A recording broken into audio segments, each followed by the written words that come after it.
자, 한 번은 제가요 결혼을 하고서 아내의 생일을 잘 챙겨주지 못한 적이 있었어요. 나름대로 이렇게 좀 했는데 성의가 없었던 거예요. 근데 저는 워낙 어렸을 때부터 생일을 챙김을 받지를 못했습니다. 저희 어머니 아버지가 생일 때 특별하게 저에게 선물을 준 기억이 별로 없습니다. 그래서 선물을 꼭 해야 되는지 그것이 잘 모르는 거예요. 그래서 생일 특히 잘 못 챙깁니다. 그날따라 왜 그렇게 바쁜지 아내 생일인데 꽃 한 송이 사주지 못하고요, 편지 한 장 써주지 못한 거예요. 제가 이렇게까지는 하지 않았는데 그날따라 그렇게 바쁜 거예요. 그래서 참 미안했습니다. 역시나 제 아내가요 너무나 서운해하는 것이에요. 그래서 제가 미안하다고, 오늘 내가 이런 일이 있어갖고 사실 당신을 위해서 이렇게 계획을 했었는데 못했다고 이해해 달라고 하면서 내일 줄게 뭐 이런 식으로 제가 이렇게 위로를 한 거예요. 그런데 아내의 마음이 위로가 되지 않는 것입니다. 그리고 이제는 생일을 챙겨주지 않는 그 서운한 마음을 넘어서는 거예요. 그동안 쌓였던 모든 서운한 마음을 이제 다 쏟아붓기 시작하는데 이번에만 이런 줄 아냐, 작년에도 그랬던 것 같은데 이러기 시작하면서 당신 막 쏟아 나오는 거예요. 한마디로 이제 그 말을 요약하자면 나를 생각해주는 마음이 없다, 그런 것입니다. 여러분, 이게요 남편들이 제일 듣기 무서워하는 말입니다. 남편들이 제일 무서워하는 질문이 무엇인지 아십니까? 자기야 나 사랑해 라는 거, 그리고 진짜 사랑해? 이런 거 진짜 무섭습니다. 자, 그리고 마지막에 이제 결정적이에요. 사랑하는데 왜 그래? 뭐 이런 식으로 정말 무서워요. 그런데 제가 이렇게 서운한 아내의 마음, 그 마음을 단번에 말로 잠재웠어요. 어떤 말이었냐면 제가 그렇게 말했습니다. 저희 집에 이렇게 좀 재정이 이렇게 풍부하지 않잖아요. 뭐 교역자가 그렇게 뭐 넉넉하게 살진 않지 않습니까? 제 아내가 나름대로 알뜰하게 살림을 꾸리면서 살고 있는데 자기 옷을 자기 돈 주고 제대로 사본 적이 없어요. 그리고 어느 날에는 아내가 그 아름다운 가게라는 기부를 통해서 이렇게 중고 이런 거 파는 거 아시죠? 거기에 옷도 팝니다. 제 아내가 그 아름다운 가게 가서 옷 좀 사겠다고 간 거예요. 그런데 마음에 드시는 옷이 없던 거예요. 그래서 목동점 여기 뭐 해갖고 한 3군데를 돌아다녔나 봐요. 하루 종일 걸렸다는 거예요. 그런데 결국에는요 마음에 드는 거 하나도 못 건지고 그냥 터덜터덜 저녁에 이렇게 오는데 육신도 지치고 마음이 그렇게 비참하더래요. 내가 이렇게 살아야 되는 건가 하면서 너무 마음이 서글프다라는 것입니다. 밤에 잘 때 그날 저녁에 이렇게 밤에 잠자리에 누워서 이불을 덮고 자고 있는데 제 아내가 그 이야기를 했어요.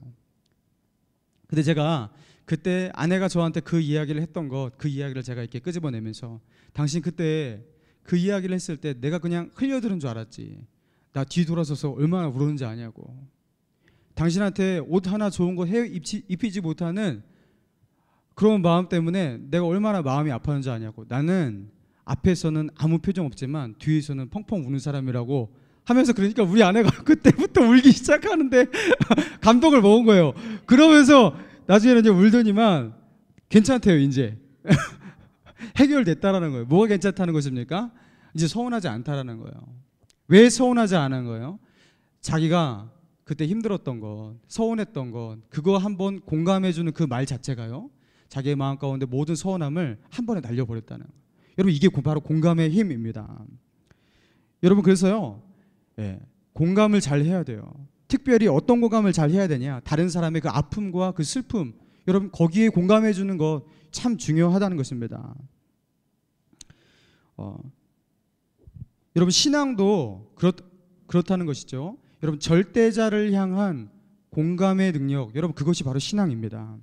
여러분, 하나님이 기뻐하실 때 그것을 같이 기뻐할 수 있는 그 기쁨의 마음, 여러분 그게 신앙인 거예요.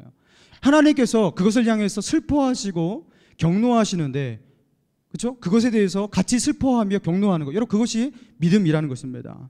하나님이 미워하시는 것, 나도 미워하는 그 공감, 그렇죠? 하나님이 슬퍼하는 것, 같이 슬퍼하는 그 공감, 그리고 하나님이 기뻐하는 것을 같이 기뻐하는 그 공감, 여러분 그것이 바로 신앙의 출발이고요.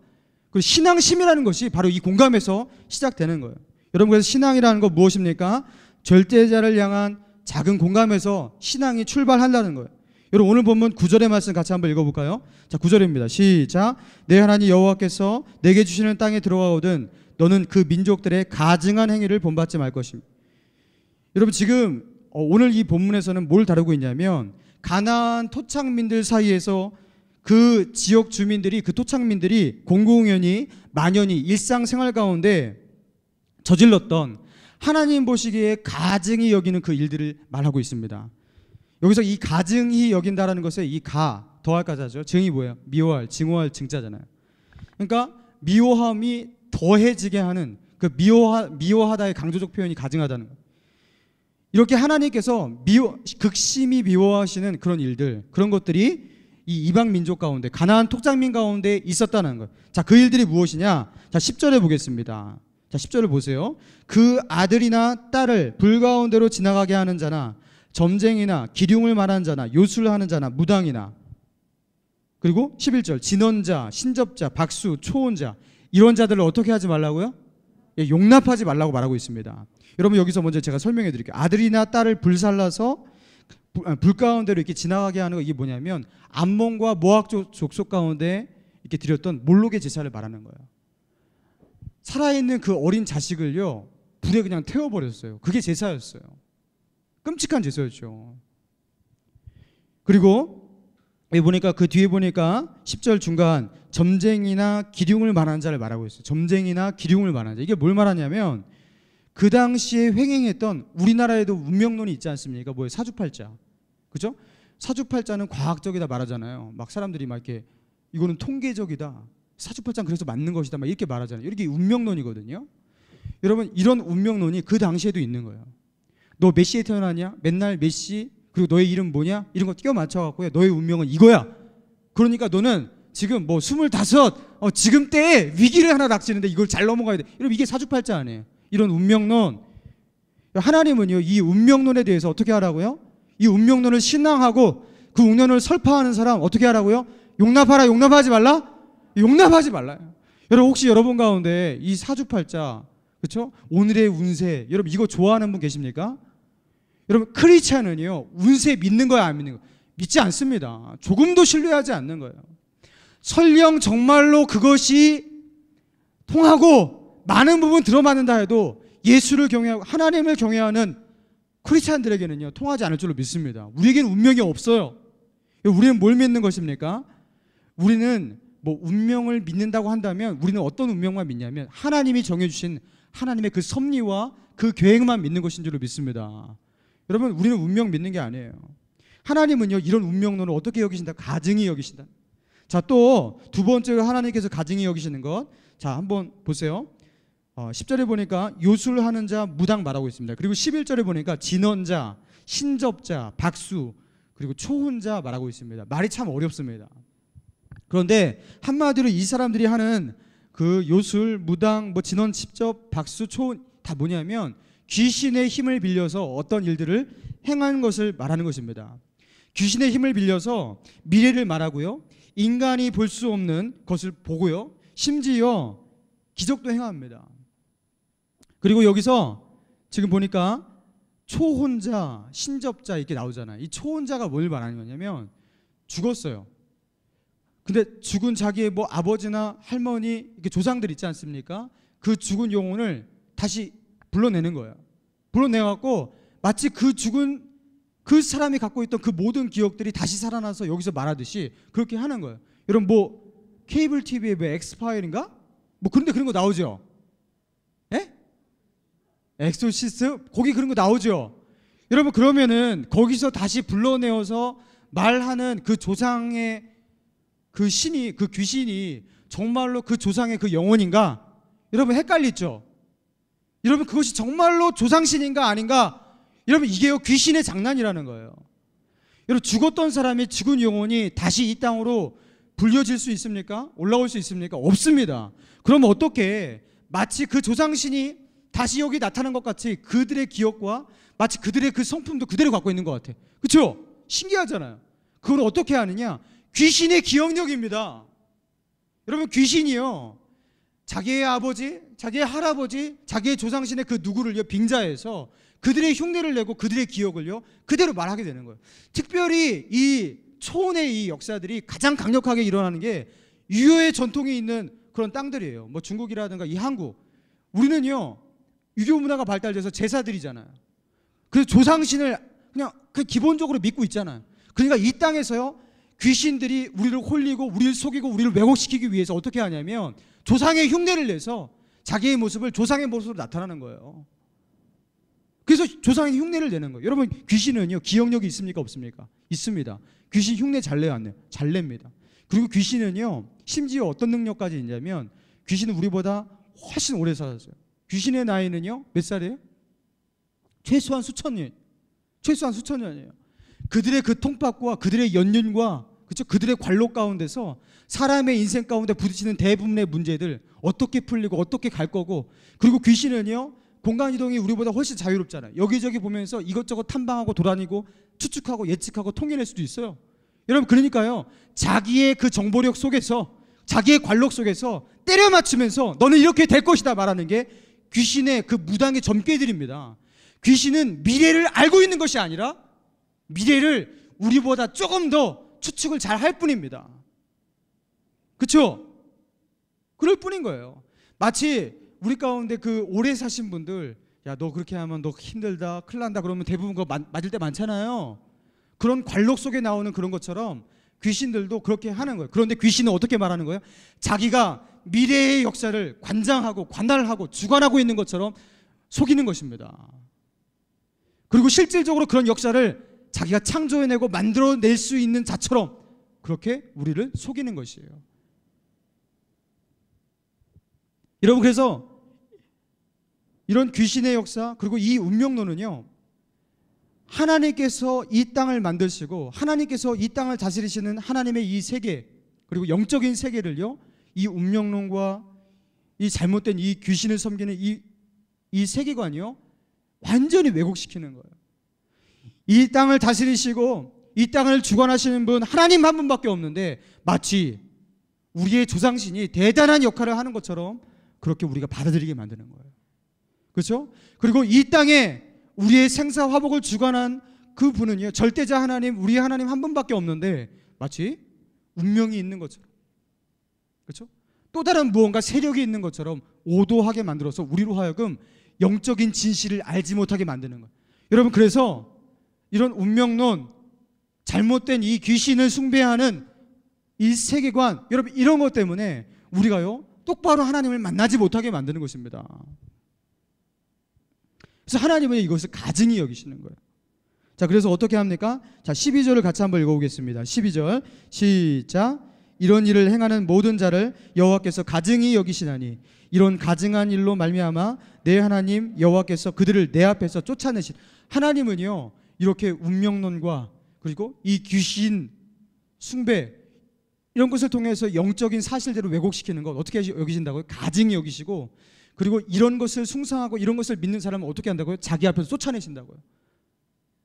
하나님께서 극심히 미워하는 일이라는 것입니다. 여러분 그리고 하나님께서 미워하시는 현대판 그런 세계관이 있어요. 그게 무엇이냐면 유물론이에요. 따라해보세요. 유물론. 들어보셨죠? 유물론이 무엇입니까? 세상에 존재하는 것은 보이는 물질 세계 이것밖에 없다라는 거예요. 이 물리적인 이 세계가 우리가 정신세계라고 우리가 마음과 영혼이라고 착각하는 그 모든 것들을 주관하고 있고 사실 보여지는 이 물질 세계가 전부라는 거예요. 이게 유물론입니다. 요새 현대과학이 발달되기 시작하면서 이 유물론을요 절대적으로 신봉하는 사람들 과학자를 기반으로 해갖고 많습니다. 여러분 우리는요 기본적으로 유물론의 세례를 다 받고 있어요. 하다못해 아이들이 있는 그 과학 동화서부터요 동화책부터 해갖고 그리고 우리가 있는 그렇죠 교과서 중고등학교 교과서 그렇죠 이런 모든 것 가운데서요 기본적으로 유물론이 전제되고 있습니다. 그리고 심지어 우리의 심리를 치료하기 위해서 어떻게 하는 거예요? 그렇죠? 심리적으로 막 힘들고 그럼 정신과 찾아가면은 정신과 의사가 뭐 어때요? 조금 상담해 주다가 뭐예요? 주사 한 방 놔주잖아요. 화학적인 어떠한 그 물질 이런 것들을 우리 안에 투여해 갖고요. 그걸 통해서 우리의 뇌를 바꾸고 우리의 물질 세계를 바꾸는 반면 우리의 마음과 정신을 지배한다. 이게 유물론적 시각입니다. 그래서 그들은 어떻게 말하냐면 심리학적인 대부분의 심리학의 기반이 무엇이냐면 유물론이에요. 정신세계란 정신적 실체란 그냥 없다라는 거예요. 보여지는 이 물질 세계가 결국 우리의 마음과 생각과 우리가 영혼이라 부르는 모든 것들을 다스리는데 사실 그거 없는 것이다. 이게 유물론입니다. 그리고 이 유물론을 토대로 만들어진 그게 뭐예요? 공산주의 사상이 그거 아닙니까? 사회주의 사상이 그런 거 아니에요? 그래서 그들은요, 최대의 적이 종교입니다. 특히 기독교 믿지 않아요.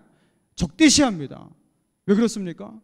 보여지는 것, 이 물질 세계밖에 없는데 기독교는요, 영적인 세계, 그 내세, 그리고 하나님, 영혼, 이런 것들을 주장하니까, 그렇죠? 기독교를요 싫어하는 것입니다. 여러분, 하나님은요 요새 시대에 다시 성경을 쓰셨다면 이 유물론도 여기 넣었을 거예요. 내가 이것을 가증히 여기노라 이렇게 말하셨을 거예요.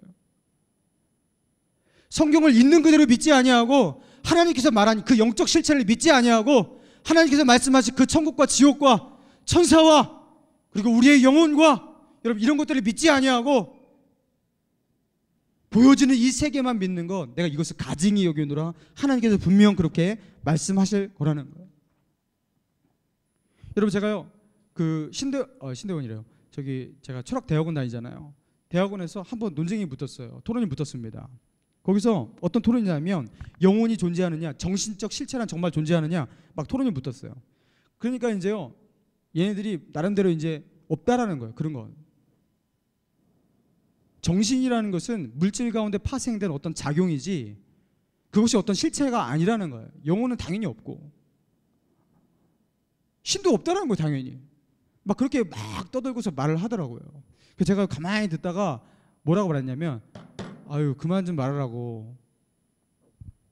무당 봤냐고. 한번 무당한테 가갖고 그 신들린 거 한번 봤냐고. 아니, 그게 아니라면 한번 가위 한번 제대로 눌려서 귀신 한번 봐봤냐고. 그리고 귀신을 체험한 그 사람들의 실질적인 증언 한번 들어봤냐고. 아니면 기독교에서 기적과 이사를 경험하면서 암덩어리 그냥 떨어져 나가고 그런 기적 사람 그 사람 한 번이라도 그 얘기 들어봤냐고. 지금 당신들 말하는 것 완전 탁상공론의 논리적 이야기라고. 그 경험한 사람이 이 세계 가운데 그 내 주위 가운데 한두 명이 아니라 너무 많다고. 무슨 영혼이 있느냐 없느냐 정신세계가 있느냐 없느냐 이거 탕수함공론의 이야기라고. 정 그렇게 궁금하면 그런 것이 믿지 못하겠다면 신촌에서 제일 유명한 그 무당집 한번 찾아가 보라. 그리고 귀신 한번 보여달라고 한 번만 부탁해 보라고. 그게 그렇게 어려운 게 아니라고. 그렇게 말하고서요 토론이 종결되었어요. 왜요? 걔네들은 한 번도 체험해 본 일이 없는 애들이니까. 여러분 영혼이 당연히 있죠. 말도 안 되는 것이 바로 이 유물론입니다. 여러분 하나님은 어떻게 말씀하시냐면 내가 이것을 가증히 여기노라 말씀하시면서 우리에게 무엇을 요구하시는 것입니까?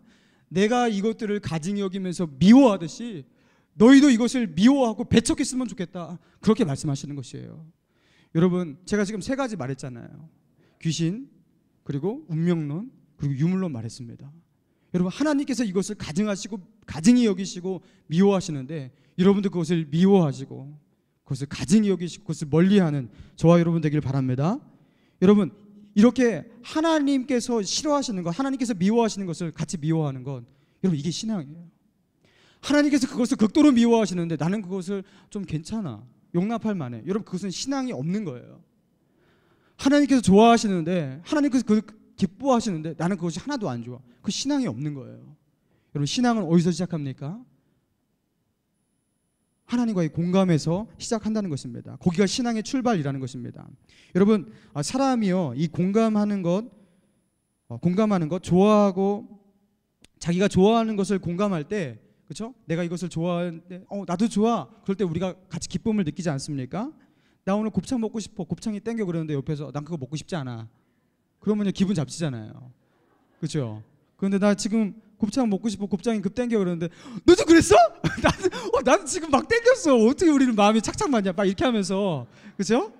그럼 완전히 거기서 친구 되잖아요. 그렇죠? 오늘 또 곱창집 난리 나겠네. 그렇죠? 좋아하는 것을요 같이 공감할 때 친구가 되고요 친밀함을 느끼게 되는 것이에요. 여러분 그래서요 친구가 되고 싶다 일단 공감하라는 거예요. 야 그랬어? 그러면은 나도 그랬어. 일단요 공통분모를 만들면서 공감하는 것 매우 중요합니다. 인간관계에서 필수인 것이에요. 여러분 그래서 데이트하러 나갈 때 어떻게 해요? 나는 그렇게 생각해. 나는 그렇게 생각하지 않는데요. 이렇게 하면 안 되는 거예요. 여러분 그런데 더 중요한 공감이 무엇이냐면 좋아하는 것을 공감하는 것보다 싫어하는 것을 공감하는 것이 더 중요하대요.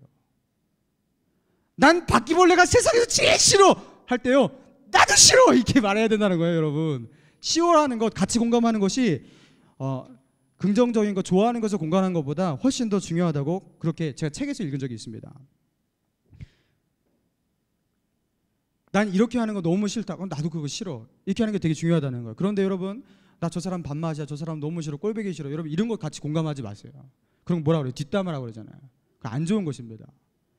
우리가 서로 친해질 때요, 이 사람과 긴밀한 관계를 만들기 위해서 인간이, 죄인된 인간이 얄팍한 수를 만드는 게 뭐냐면, 이 사람하고 있을 때는요, 이 사람하고 저 사람 이렇게 흉보고, 저 사람하고 있을 때 이 사람이 흉보고, 그러면서 이 사람하고도 친해지려고, 저 사람하고도 마음을 얻으려고 하고.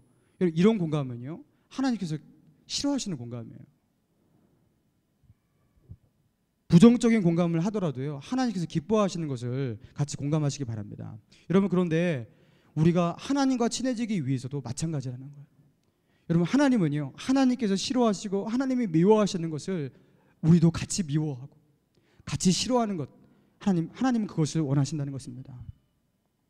하나님이 기뻐하시는 것, 아무리 내가 기뻐하고 좋아한다 해도 하나님이 싫어하시는데 그것을 같이 싫어하지 않아요.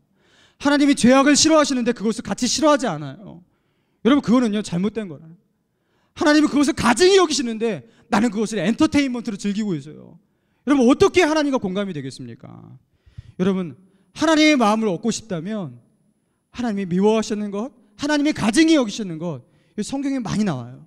그것들을 같이 미워할 수 있는 그런 여러분이 되기를 바랍니다. 여러분, 느헤미야를 보세요. 느헤미야가 이 이스라엘 백성들을, 그렇죠, 이끌고서 성전 재건을 했습니다. 그런데 그 재건을 하면서 그들이 죄악을 뉘우치지 아니하고 이방인과 교류하고, 그리고 이방인을 자기의 첩으로 삼고, 그러면서 율법에서 그만 그 일들을 막 저질렀어요. 그러니까 느헤미야가 어떻게 합니까? 느헤미야가요, 마치 자기가 그 죄를 지은 것처럼 옷을 찢고 그 죄를 자기 머리에 뒤집어 쓰고, 그리고 하루 종일 거기서 울면서 통곡하고 거기서 슬퍼했다는 거예요.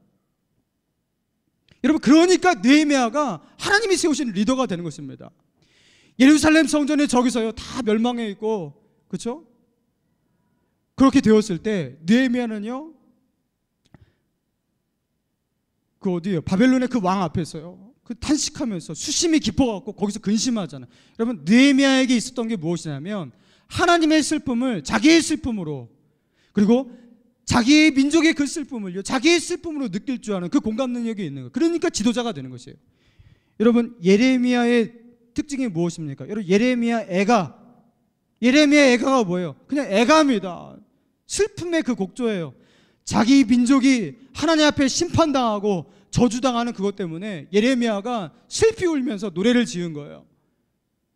여러분, 하나님께서 슬퍼하시는 그 슬픔을 같이 느끼면서 애가 지을 수 있는 사람, 여러분, 이런 사람이 선지자가 되고 그 시대의 지도자가 되고 그 시대의 영적인 흐름을 바꿀 수 있는 그 민족의 영웅이 된다는 것입니다. 여러분, 한국교회의 죄악 때문에 고통해 보셨습니까? 요새 교회들이 난리입니다. 건강치 못한 그 교회들이 세상의 그 매스컴에 오르락 내리고 하고 있어요.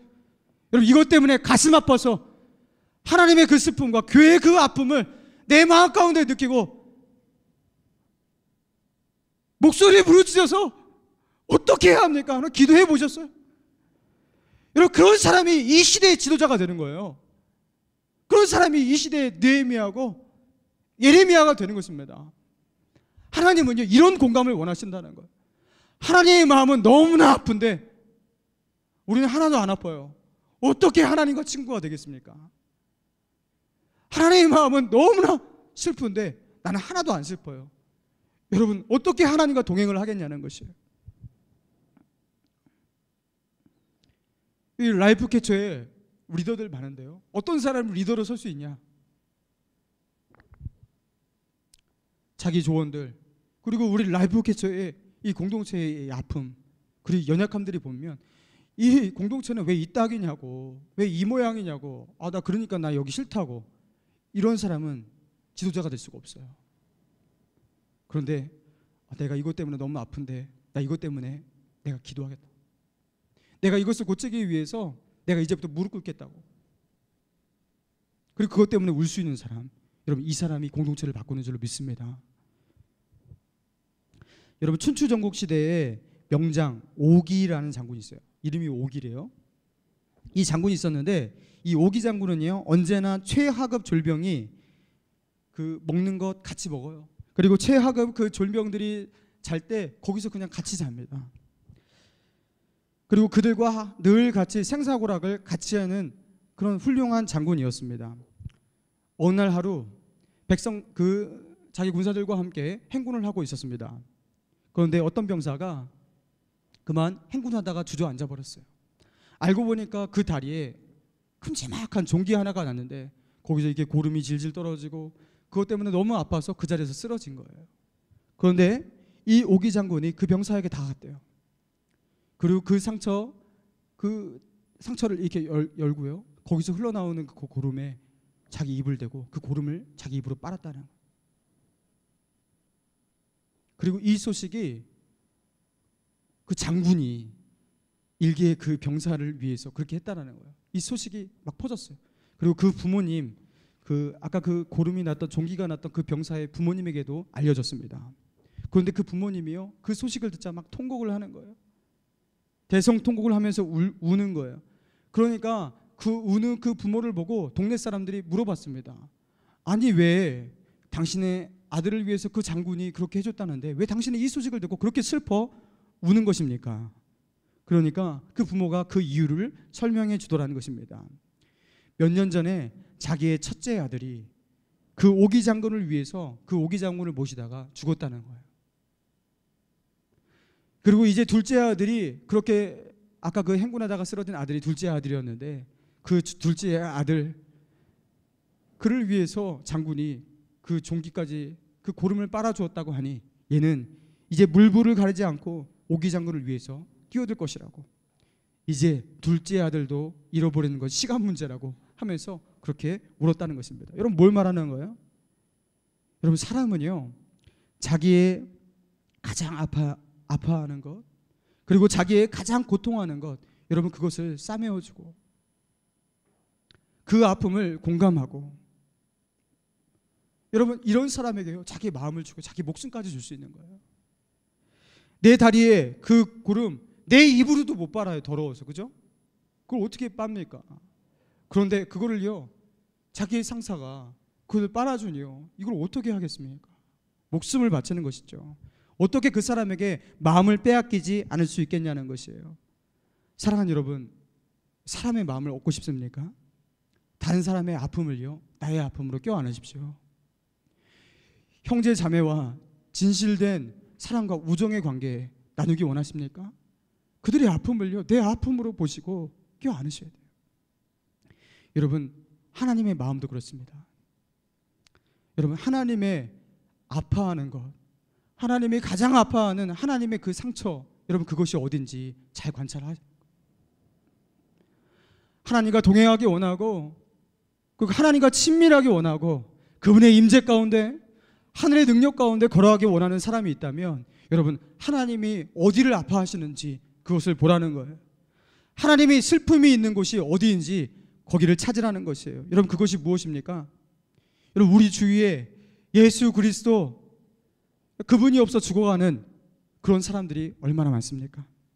이 땅의 잘못된 세계관과 잘못된 그 운명론 그 귀신론 그리고 잘 알지도 못하는 세상의 그 타락한 가치관 속에 속아 넘어가서 이 땅에서 예수 그리스도 없이 죽어가는 그런 사람이 얼마나 많습니까? 여러분 그들은요 말이 살아있는 것이지 그냥 줄 서서 지옥문을 향해서 그냥 걸어가고 있는 거예요.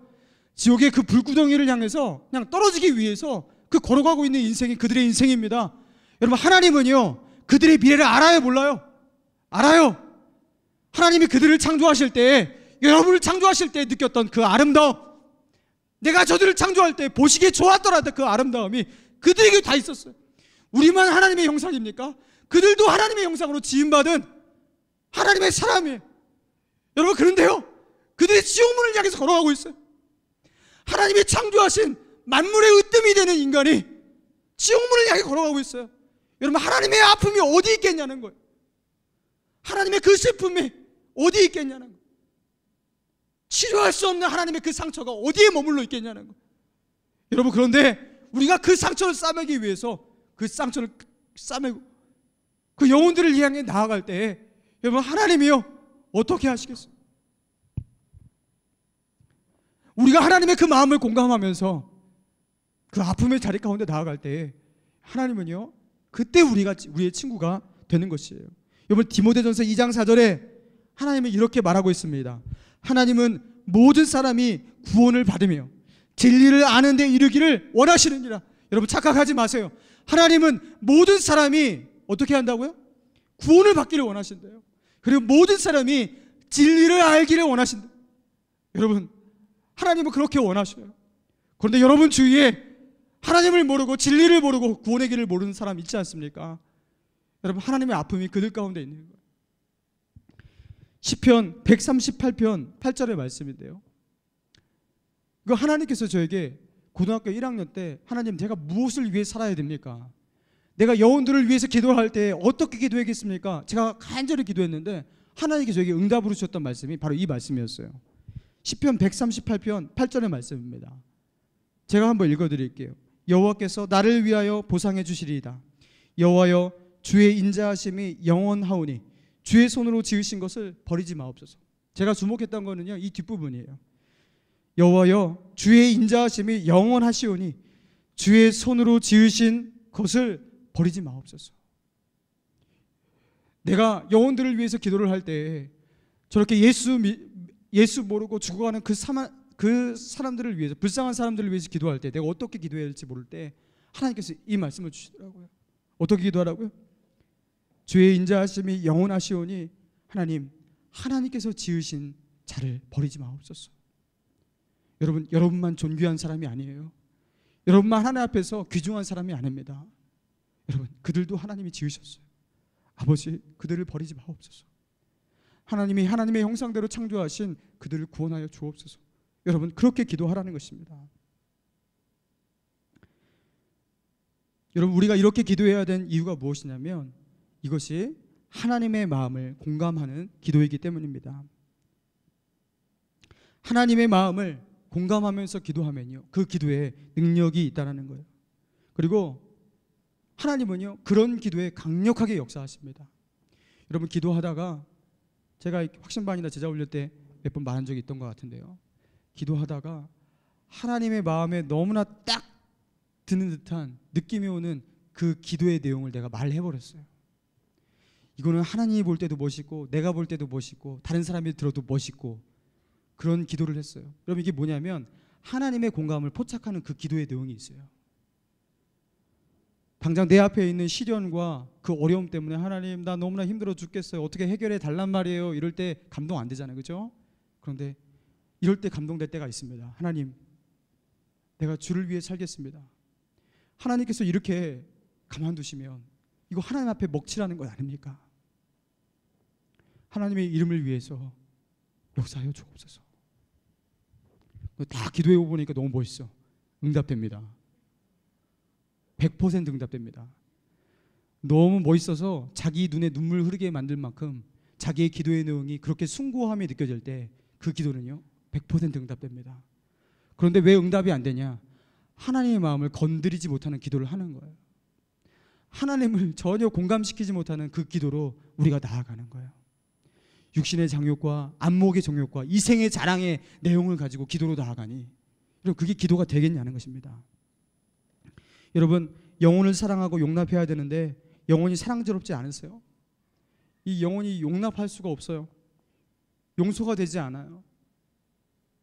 여러분 그를 향한 그 사람을 향한 절대자 하나님의 그 마음, 그 마음을 공감하면요 그 사람을 용납할 수 있다는 거예요. 저도요 이렇게 사역을 하면서 때로는요 어떤 사람을 보면 너무 괘씸해요. 야 어떻게 저 형제 자매가 나한테 이럴 수가 있지? 이런 마음. 제가 속으로는 이렇게 안 말해요. 저놈의 자식이 어떻게 나한테 이렇게 할 수가 있지? 하면서요 정말로 괘씸한 배은망덕한 그런 모습을 보여주는 형제 자매가요 종종 있어요. 나는 그를 위해서 그렇게 기도를 하고 그렇게 사랑하고 그렇게 선대하고 그렇게 관심을 보여주고 그렇게 했는데 아주 그냥 교회를 나갈 때 인사 한번, 감사의 말 한마디 없이 그렇게 교회를 뛰쳐나가고요. 여러분, 그런 사람이 있다라는 거예요. 그럴 때 정말 상처가 돼요. 너무나 괘씸하고 내가 이거 사역 계속 해야 되나 하는 회의적 마음까지 들 때가 있습니다. 사랑하고 싶지가 않아요. 다시는 호의를 베푸고 싶지 않은 그런 마음이 들 때도 있습니다. 여러분, 그럴 때요, 사역의 위기예요. 이게 사랑해야 되는데 사랑해야 할 대상이 더 이상 사람스럽게 보이지 않는데 어떻게 합니까? 어떻게 사랑합니까? 여러분, 그럴 때 어떻게 해야 되냐면 하나님의 마음을 생각하는 거예요. 하나님도 저 사람을, 저 친구를 저렇게 괘씸하게 보실까? 그래서 나같이 나 이제 너한테 이렇게 하지 않을래, 이렇게 하실까? 하나님은 그렇지 않다는. 그리고 나를 향한 하나님의 그 마음을 다시 한번 반추해봐요. 내가 죄악을 지었을 때, 그리고 하나님 앞에 반항하고 버팅길 때에 하나님께서 나를 얼마나 관대하고 사랑으로 용납해 주셨는지 그거 생각하면서 하나님의 마음을 공감하는 거예요. 여러분, 그러면요, 그렇게 하나님의 마음에 공감되면서 그 영혼이요, 새롭게 보입니다. 그리고 이제는요, 품을 수 있는 넉넉한 마음이 생깁니다. 여러분, 우리 엘더 리더들 여기 많으신데요, 여러분, 이 마음으로 사역하는 것이에요. 강대성 목사가요, 사랑이 무슨 충만해갖고 사역하는 것이 아니라 하나님의 마음을요, 매일 아침 기도할 때마다, 낙심될 때마다, 실망할 때마다 공감하는 것이에요. 하나님의 마음 공감하지 못하면 사역할 수 없습니다. 하나님의 마음 공감하지 못하면요, 우리 전도할 수 없습니다. 하나님 마음 공감하지 못하면 우리 죄악을 떨쳐버릴 수가 없습니다. 사랑하는 여러분, 하나님의 마음으로 이 세상 바라보고 나의 인생과 또 나를 바라보고 또 다른 사람을 바라볼 수 있도록 하나님 마음 갖기를 사모하시기 바랍니다. 그래서 주님의 마음 내게 주시옵소서. 여러분, 우리 이 기도가 필요한 것 같습니다. 하나님의 마음 내게 지금 주시옵소서. 그래서 하나님의 마음으로 이 땅을 바라보고 영혼들을 바라보고 그리고 내 문제도 바라보고 그리고 나 자신도 바라볼 수 있도록 하나님의 마음 내게 주옵소서. 그렇게 기도할 수 있는 우리 청년 여러분 되기를 주님의 이름으로 축원합니다.